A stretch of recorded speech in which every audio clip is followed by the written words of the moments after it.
Reshjet e dëndura të shiut kanë shkaktuar përmbytje masive në Lezhë, Shkodër dhe disa qytete të tjera të vendit. Brenda disa orëve uji ka arritur edhe në 1 metër lartësi.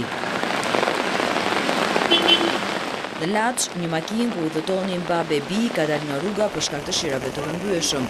Si pasojë ka gjetur vdekjen e menjëhershme 62 vjeçari Gjon Kola, drejtori i gjimnazit të qytetit. Për shkak të situatës, ministri i Brendshëm Sajmir Tahiri ka urdhëruar mbledhjen e shtabeve të emergjencës në çdo qark dhe ka vendosur në gatishmëri grupet e FNSH-s. Ndërkohë, Ministria e Mbrojtjes ka nisur drejt Lezhës mbi 80 trupa të ushtrisë. Përfaqësues të saj njoftojnë se do të vendosen 10.000 thasë rëre në 9 stacione për të penguar vështrimin e ujit drejt qytetit, ndërkohë që janë siguruar masat për eskavator, zjarfikës, fladroma e të tjerë.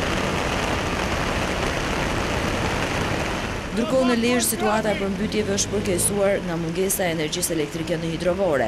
Dalja jashtë funksionit e pompave nuk ka bërë të mundur uljen e nivelit të ujit. Nga Lezhë, ministri i Bujqësisë Edmond Panariti deklaroi se ka lajmëruar drejtuesit e shtetit se duhet të përgatiten për një situatë emergjence. Edhe të mërkurën janë parashikuar reshje të dendura shiu dhe situata pritet të përkeqësohet.